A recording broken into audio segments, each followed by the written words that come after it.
तो ये बताना जरूरी है, ईरान लीडरलेस नहीं है। वहां पर 3 लोगों की इंटरिम लीडरशिप बताई गई है, जिसमें है ईरान के प्रेसिडेंट पेजेश्कियन, गार्डियन काउंसिल जो जूरिस्ट मेंबर हैं आयतोला अली रेजा अराफी एंड गोलम हुसैन मुसैनी जो basically the head of the Iranian judiciary. Apologies अगर कोई नाम गलत प्रोनाउंस हो गया हो तो। अब one of the biggest updates ये है कि हिजबुल्लाह फुली इन्वॉल्व हो चुका है। जितनी भी शिया मिलिशिया हैं अक्रॉस द रीजन वो सब फुली इन्वॉल्व हैं। फुल स्केल रीजनल वॉर चालू हो चुका है। इजराइल बॉम्बार्ड कर रहा है लेबनान को एंड खास तौर पे द साउथ ऑफ लेबनान को काफी ज्यादा बॉम्बार्ड कर रहा है। ठीक है, ऐसा लगता है कि ग्राउंड इन्वेजन तैयार हो रहा है। वैसे अगर नॉर्मल सिचुएशन होती तो मैं कहता इजराइलीज को मुंह की खानी पड़ेगी हिजबुल्लाह के अगेंस्ट, जैसे 1982 में हुआ, जैसा कि 2024 में हुआ। मुंह की खाना मतलब उनके जो ग्राउंड फोर्सेज हैं उनको बहुत हेवी लॉसेस लेने पड़ेंगे, जैसा पहले हुआ। As a result ceasefire करना पड़ा इजराइलीज को।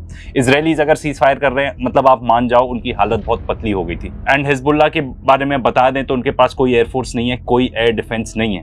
पर इस बार एकदम स्ट्रेट फाइट नहीं है, एक थोड़ा सा कॉम्प्लिकेशन है। एंड वो कॉम्प्लिकेशन अराइज होता है लेबनान की बिकी हुई लीडरशिप की वजह से। उनके जो प्राइम मिनिस्टर हैं उन्होंने बैन कर दी है हिजबुल्लाह की पूरी मिलिट्री एक्टिविटीज। एंड क्यों कर दिया? क्योंकि उन्होंने अटैक कर दिया इजराइल के ऊपर। तो ये एक थोड़ी सी कॉम्प्लिकेशन है। पर ये लोग इन्वेड क्यों करना चाहेंगे लेबनान? देखो वो ज़ायनिस्ट हैं, उनको अपना ग्रेटर इजराइल का प्रोजेक्ट पूरा करना है एंड उनको लगता है अभी तो वॉर चल रही है, एकदम हम भी जंग हो जाते हैं। ठीक है, ये भी हो सकता है कि इतनी बुरी पिटाई हो रही है ज़ायनिस्ट की खासतौर पे इजराइल में। ठीक है, बहुत सारी न्यूज़ बाहर नहीं आ रही इसलिए हम एकदम कॉन्फिडेंटली नहीं बोल सकते ये डैमेज हो गया। बट क्या हो सकता है अपने होम ऑडियंस को प्लीज करने के लिए वो सब कर रहे हो। पर इससे भी बड़ा reason what I feel is कि हिजबुल्लाह ने लॉन्च किए थे drone attacks into the UK air base in Cyprus. मतलब जो साइप्रस में यूके का एयर बेस है उसमें हिजबुल्लाह अटैक कर रहा है। बट समझ में ये नहीं आती कि वहां पे क्यों लॉन्च कर रहे हैं ये सब। एंड अमेरिकन जो हैं वो ये वाला बेस एकदम यूज भी क्यों करना चाह रहे हैं। ये नक्शा देख, साइप्रस कहाँ है, ईरान कहाँ पे है एंड अमेरिकन जो एयर बेसेस हैं वो कहाँ पे लोकेटेड है। All over the map, Kuwait, Bahrain, Saudi Arabia, Qatar, यहाँ सब पे तो अमेरिकन एयर बेसेस हैं। तो वो क्यों नहीं यूज कर लेते, इतने दूर जाके क्यों कर रहे हैं? अनलेस ये जितने भी बेसेस हैं या तो खत्म हो चुके हैं, डिस्ट्रॉय हो चुके हैं, या एटलीस्ट मैं वर्ड यूज करूंगा डीकमीशन हो चुके हैं। मतलब वो यूजेबल ही नहीं है। सब कुछ इतना जल्दी हो गया, इतने जल्दी अमेरिकन ने एक्सपेक्ट भी नहीं किया होगा। इतने जितने भी सारे एयर बेसेस थे उनके, ये यूजेबल ही नहीं रहे हैं। ये फैक्ट है। 30 साल से जहां पे ये लोग डेरा जमा के बैठे थे अब उन बेसेस को यूज भी नहीं कर पा रहे। सब 1-2 दिन में ही खेल हो गया। एंड इसका पूरा एविडेंस है। बहरीन में देख लो बिफोर एंड आफ्टर की इमेजेस, कुवैत की इमेज देख लो, ये देख लो किस तरीके से एक शहीद ड्रोन अकेला जाके कतर में जो इनका रेडार था उसको डिस्ट्रॉय कर देता है। एंड बाय द वे आपको यहाँ पे ये भी बता दें, ये वाला जो रेडार था ये इजराइल की बहुत मदद करता था क्योंकि इस रेडार से उनके पूरे एयर डिफेंसेस लिंक्ड थे।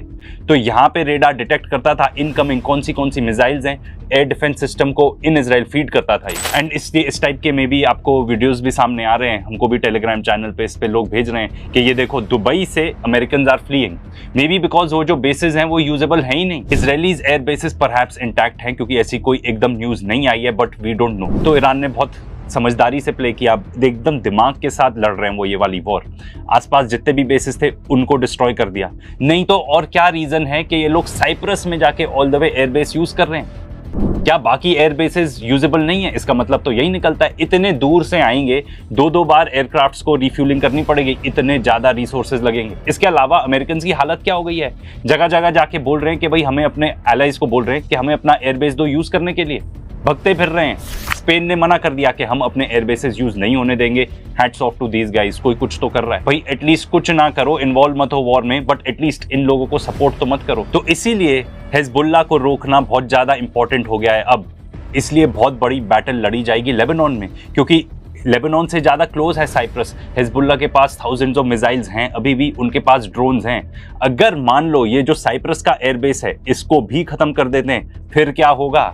फिर कहां पे आप रखोगे अपने पूरे एयरक्राफ्ट? रख लो एयरक्राफ्ट, कहां पे लैंड करोगे उनको, कहां रिफ्यूल करोगे, कहां एम्यूनेशन फिर से लादोगे एयरक्राफ्ट के ऊपर? इरानियंस ने एकदम ही प्रोफेशनली काम किया है। इट सीम्स कि उनकी वॉर स्ट्रैटेजी बहुत ही वेल अलाइंड है एंड ईरान अच्छी तरीके से जानता है कि उनको ये जो पर्टिकुलर वॉर है वो तो अपने एग्जिस्टेंस के लिए लड़ाई कर रहे हैं, ठीक है, बट ये जो वॉर है उनको अमेरिका के लिए बहुत ही महंगी कर देनी है, बहुत ही महंगी, क्योंकि अमेरिका अपने देश से दूर लड़ाई कर रहा है। अगर एयरबेसेस अनयूजेबल हो गए तो फिर काफी महंगी हो जाएगी लड़ाई। इसके अलावा हमने पिछले वाले वीडियोस में आपको बताया था कि किस तरीके से ये एक डिस्प्रपोर्शनेट वॉरफेयर है।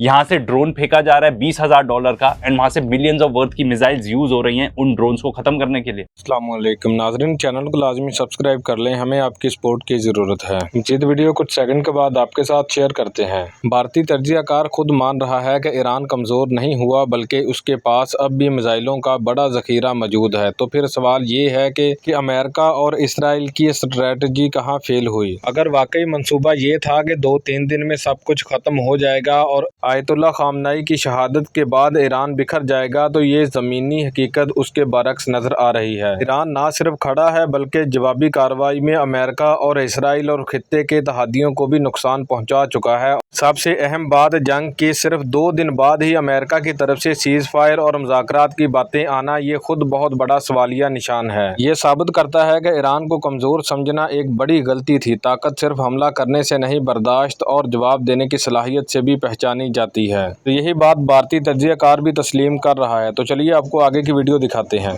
ठीक है, अब इसके अलावा एक और बड़ी न्यूज ये है कि कुवैत में 3 जेट्स F-16 जेट्स मारे गए हैं। ठीक है, अब ये लोग कह रहे हैं फ्रेंडली फायर, हा, यस फ्रेंडली फायर। अब भाई मैं तो आप लोग से पूछता हूं, कमेंट करके बताना दोनों में से क्या ज्यादा बुरा है कि इतने डिसऑर्गेनाइज्ड है, ये बिल्कुल जीरो ऑर्गेनाइजेशन है इनकी आपस में, कि एक एयरक्राफ्ट होता जो फ्रेंडली फायर से गिर गया होता तो समझ में आता, 3 गिर गए, ये ज्यादा बुरा है या असलियत ये हो सकती है कि ईरान के एयर डिफेंसेस ने इन जेट्स को गिरा दिया। अब भाई आप ही बताना इन दोनों में से क्या ज्यादा बुरा है। ऑफ कोर्स ईरान के साइड पे भी बहुत ज्यादा लॉसेस है। 2 ईरानियन जेट्स गिरा चुका है कतर, ये उन्होंने बताया है, एंड लॉस ऑफ लाइफ तो सबसे ज्यादा है ईरान की तरफ से। अभी तक जो लेटेस्ट फिगर आया था, जो कल का ही है, वो था 555 पीपल। बट ईरान जानता है ये लड़ाई सर्वाइवल के लिए, उनके ये लड़ाई उनके एग्जिस्टेंस के लिए है। ह्यूमन लाइफ होगी सबसे ज्यादा ईरान के साइड पे ही होगी, बट उसका एक बहुत बड़ा रीजन इजरायली स्ट्रैटेजी भी है। अब आप सिंपली बात बताओ यार, वो जो गर्ल्स स्कूल था, ठीक है, जहां छोटी छोटी बच्चियां पढ़ती थी, क्या पॉइंट था उसको उड़ाने का? ये पार्ट ऑफ इजरायली स्ट्रैटेजी है। पर अगर आपको किसी को भी समराइज करना हो ना यार कि यूएस के एंगल से कैसा चल रहा है ये पर्टिकुलर वॉर, तो भाई ये न्यूज दिखाना उनको। ट्रंप चाहता है सीज फायर, खुद लड़ाई करके चालू, 2 दिन में तुम चाहते हो सीज फायर। अगर कोई भी जीत रहा हो, कोई क्यों अग्री करेगा सीज फायर के लिए? फॉरगेट अबाउट आस्किंग, कोई अग्री भी क्यों करेगा सीज फायर के लिए? ये तो नाज़रीन, ये थी हमारी आज की वीडियो। मज़ीद ऐसी वीडियोस देखने के लिए चैनल को लाजमी सब्सक्राइब, वीडियो को लाइक एंड शेयर और कमेंट सेक्शन में अपनी कीमती राय का इजहार भी लाजमी किया करें।